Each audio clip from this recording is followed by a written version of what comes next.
Shalom, shalom, shalom, shalom, peuple de Dieu, que Dieu vous bénisse. Je pense que vous allez bien chez vous. Ça fait très longtemps que je ne me suis pas présentée devant vous. Je sais que Dieu est là, il est au contrôle. Aujourd'hui, avant de commencer, on va mettre tout comme d'habitude dans la main de Dieu. En fait, que tout ce que je vais parler, que le bon Dieu touche ne fût-ce qu'une personne, parce que c'est très important ce qu'on va partager aujourd'hui. Père Saint, le maître des temps et des circonstances, je te bénis parce que tu nous as gardés, tu nous as protégés. Merci pour la souffle de vie et merci pour la bonne santé, car aujourd'hui, il y en a beaucoup de gens qui nous ont quittés. Il y a beaucoup de gens qui sont malades, mais Seigneur, tu nous as gardés. Nous te disons merci, Papa. Seigneur, merci pour cette parole que je vais partager avec mes frères et sœurs, car c'est important autour de la table qu'on partage de ta part. Seigneur, fais à ce que tu puisses donner l'intelligence et la sagesse à une personne qui aujourd'hui, peut-être dans sa maison, dans son foyer, dans sa vie quotidienne, ce que je vais parler, Seigneur, ça peut toucher ne fût-ce qu'une personne. En fait qu'il change sa façon de voir les choses.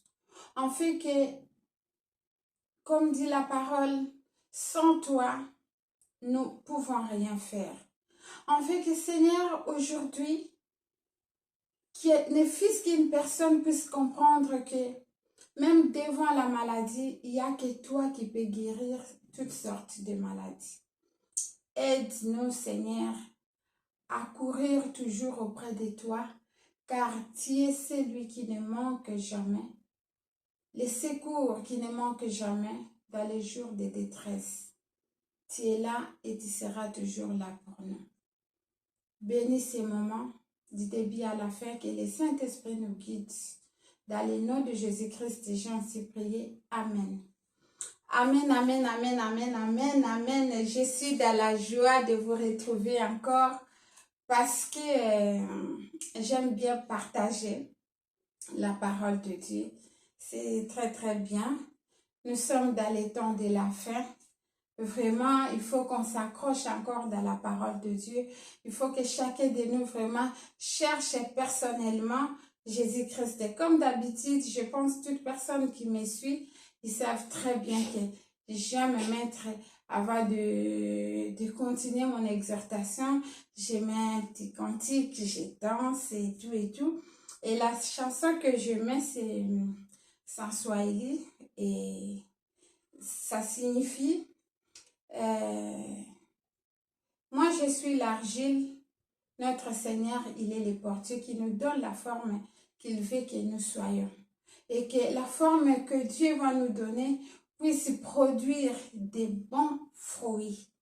Car la Bible déclare, on reconnaît l'arbre par ses fruits. Et toi, ton fruit, ça sera quoi?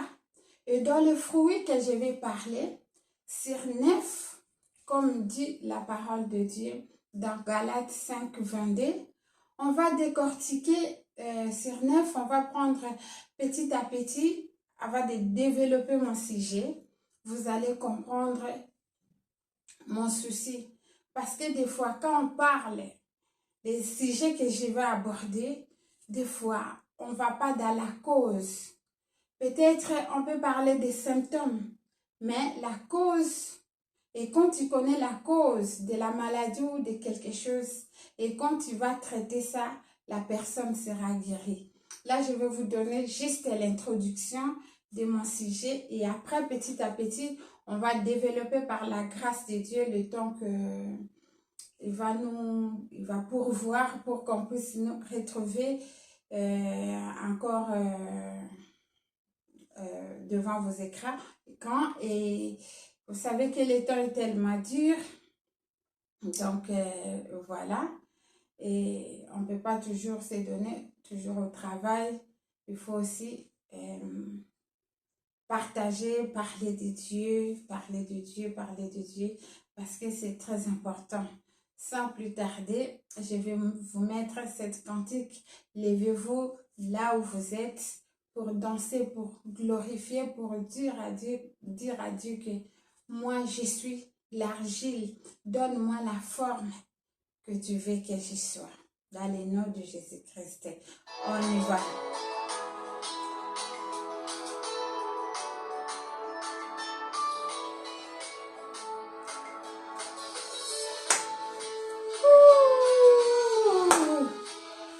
Tubeteli Yesu milolo, milolo, milolo, milolo, milolo,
Baba, notre Dieu, il est bon, il est merveilleux.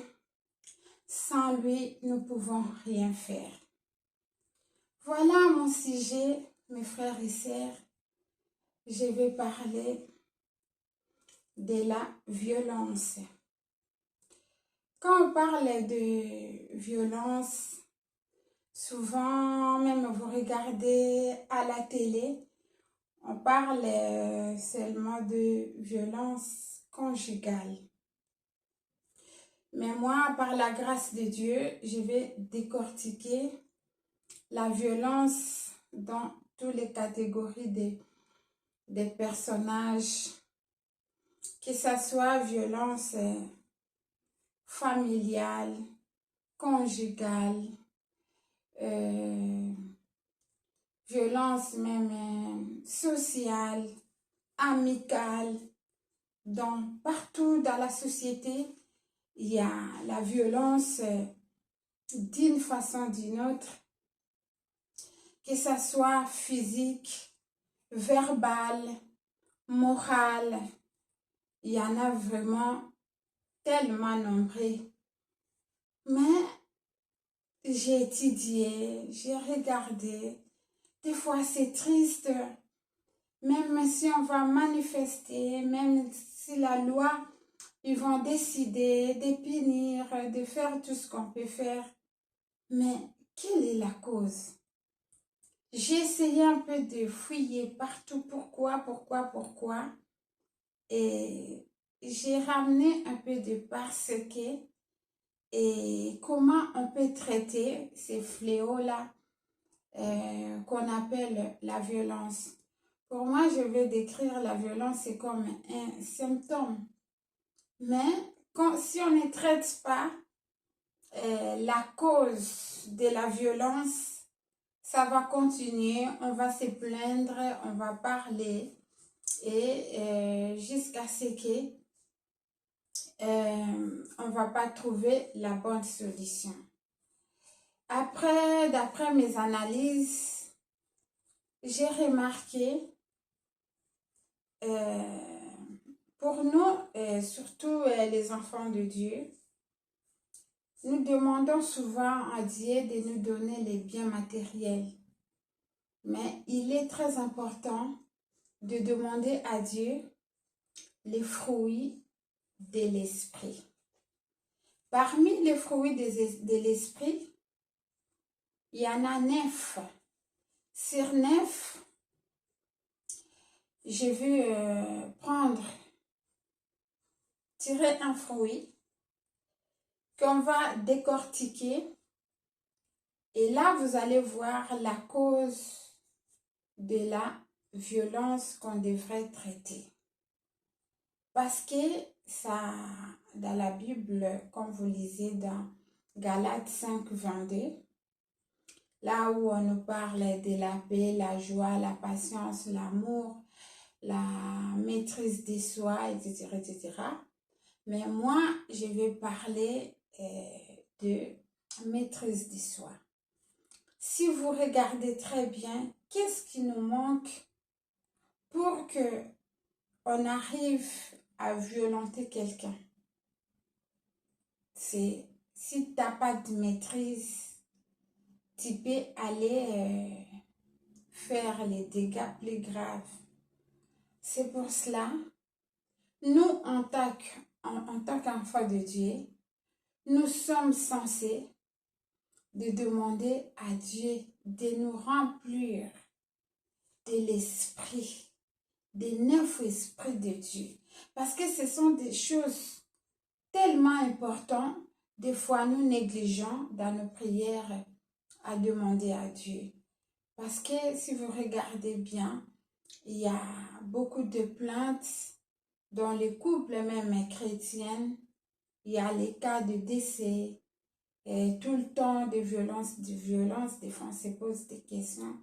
Je me suis posé des questions, pourquoi ça? Parce que nous manquons, nous tous, la maîtrise de soi. Est-ce que la violence là concerne seulement les couples? Je ne pense pas. La violence aussi concerne deux enfants. Il y a des parents qui violentent leurs enfants, tout comme des enfants qui violentent leurs parents, et c'est vice-versa. Il y a des hommes qui violentent leurs femmes, et tout comme des femmes qui violentent aussi leurs maris. C'est tout âge. Il y a même des parents, au lieu de dire, concernant les enfants, au lieu de dire violence, des fois, on utilise les termes de maltraitance. Il y a aussi la violence qui concerne la famille entre frères et sœurs, entre mère et fils, belle-mère, belle-sœur, des trucs comme ça, c'est dans toutes les catégories parce que vous allez voir un beau-frère qui va taper sa belle-mère qui va taper son gendre. Donc, c'est partout, partout, partout dans la société. Mais qu'est-ce qui nous ramène à taper quelqu'un, à frapper, que ce soit moralement, physiquement, des fois même spirituellement? C'est pour cela, je vais juste introduire, ça c'est juste l'introduction, c'est tellement très important parce que des fois, on regarde seulement dans le couple. Il n'y a pas que dans les couples, c'est partout. Dans nos familles, il y a la haine, il y a la médisance, il y a beaucoup, beaucoup, beaucoup de choses. De notre façon de réagir, notre façon de parler. Tu peux aussi violenter quelqu'un juste par des paroles. Tu peux blesser quelqu'un parce que tu t'es mal exprimé. Des fois, nos réactions nous poussent à aller à faire des choses qui n'est pas bien. Même selon la loi, même naturellement, dans la société, ce n'est pas bien et pourquoi pas spirituellement. C'est pour cela, mes frères et sœurs, suivez-nous, il faut qu'on se prépare dans nos vies quotidiennes pour demander à Dieu la maîtrise de soi. La maîtrise de soi, c'est un esprit, c'est un fruit de l'esprit. C'est ça que je voulais dire. Que ça ne peut pas tomber comme ça dans le ciel. Il faut demander. Si tu n'as pas la grâce. Maintenant, pour demander, il faut d'abord te connaître toi-même. Comment tu réagis devant les problèmes. Comment tu réagis devant les problèmes qui te font mal. Si tu n'as pas de maîtrise, tu peux sursauter sur quelqu'un et tu tapes. Comment tu réagis quand on t'annonce des mauvaises nouvelles. Parce qu'il y a deux choses. Tu attends, il y a la réaction et l'action. Ta façon de réagir, tu peux réagir sans passer par l'action. Mais il y en a d'autres, aussitôt réagis, aussitôt tu passes à l'action. C'est-à-dire, il faut qu'on demande à Dieu qui nous aide notre façon de réagir pour que nos actions ne puissent pas nous ramener à faire les dégâts. Ça, c'est très important vis-à-vis même de nos enfants, vis-à-vis de nos femmes, de nos maris, de nos camarades, nos amis, nos familles, nos frères et sœurs. Pourquoi pas même les hommes de Dieu, même dans les églises. Parce qu'il y a tellement de choses qui se passent. Vous pouvez vous rencontrer avec une sœur qui vient, des sœurs rapporteurs ou des frères aussi. Il dit que, tu sais, nous étions dans une réunion, on a parlé de ça. Sans vérifier, pouf, tu réagis. Ah, pourquoi on m'a parlé de moi? Tu pars sans même te maîtriser. Toi aussi, tu réagis, peut-être tu insultes, peut-être tu parles, je ne sais pas comment. Mais en ce moment-là, si tu n'as pas l'Esprit de Dieu, tu dis, mais pourquoi ils ont dit ça. Tu t'examines, est-ce que réellement j'ai fait ou telle chose. Mais au lieu d'avoir peut-être la réflexion de savoir si tu as tort ou raison, de demander pardon ou de s'excuser, maintenant tu prends la défense. Parce que des fois, notre façon de parler, la violence ne vient pas comme ça, juste poum, tu tapes quelqu'un.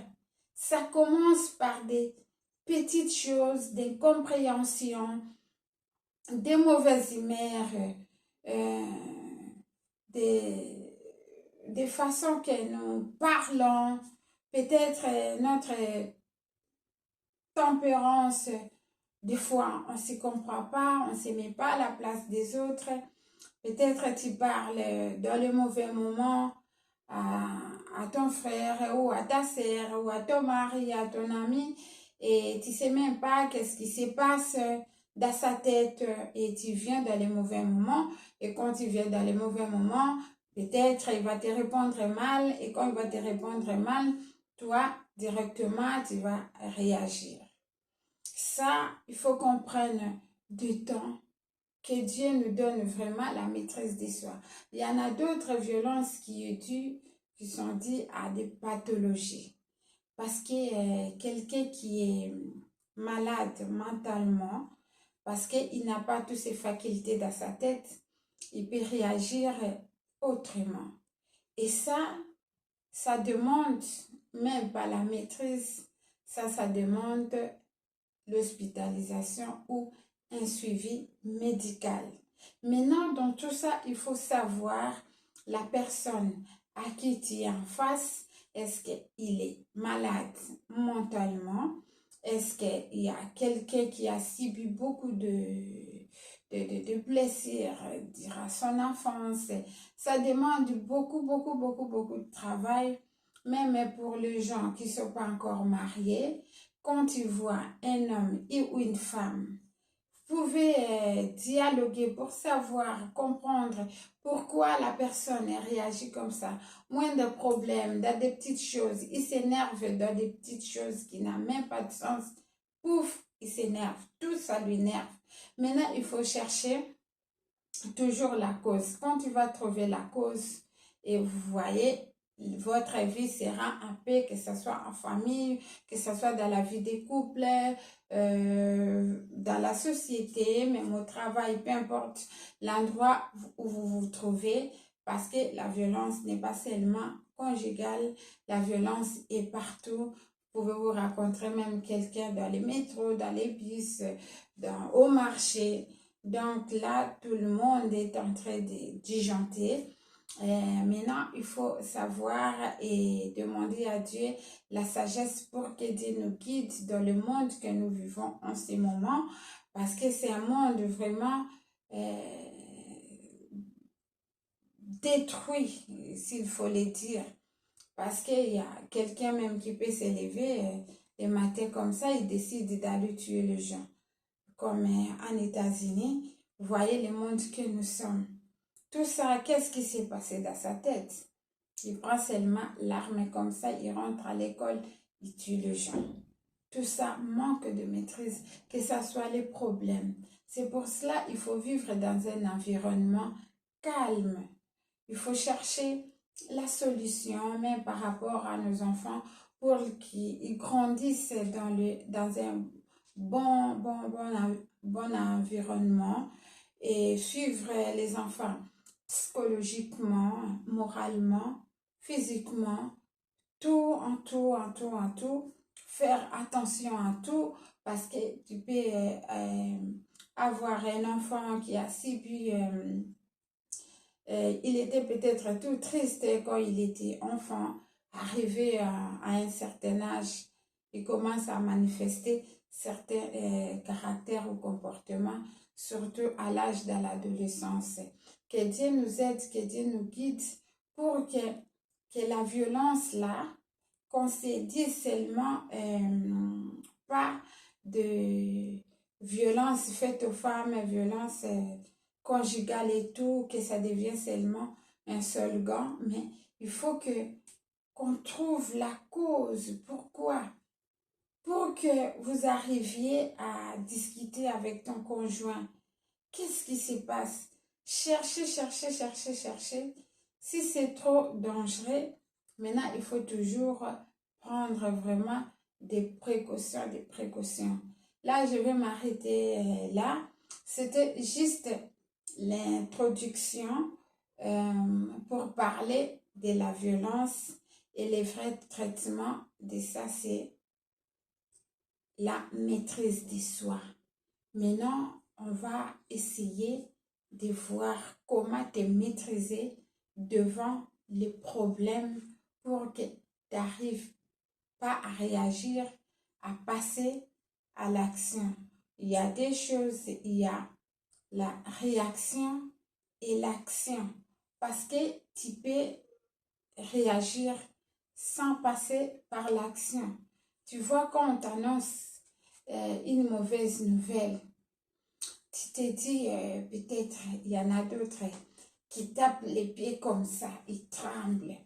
Il dit qu'aujourd'hui vraiment, il va voir. Ça c'est, tu es en train de te concentrer, tu es en colère, tu ne sais pas quoi faire. Il va voir, il va voir. Pourquoi il m'a dit ça? Lui vraiment, elle vraiment. Là, la colère monte, et après, à un moment donné, ouf, ça commence à baisser, ça commence à baisser.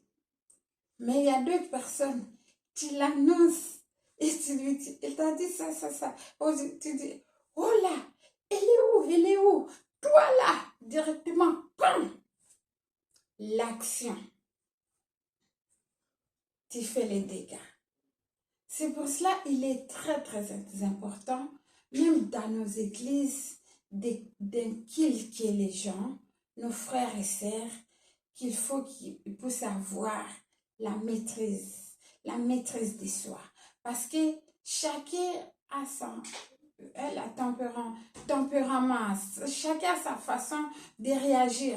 Il y en a d'autres qui ont la maîtrise innée.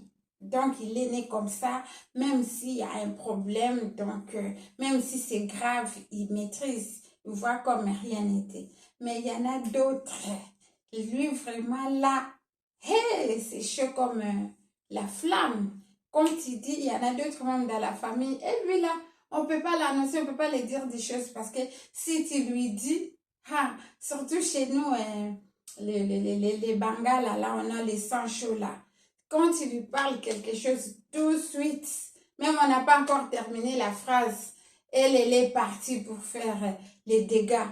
Donc, il y en a d'autres personnes qui sont comme ça, mais il faut que la parole de Dieu entre dans leur cœur, dans leur corps physique là, pour qu'ils ne puissent pas lever la main, ni sur les enfants, ni sur les maris, ni sur la femme, ni sur les...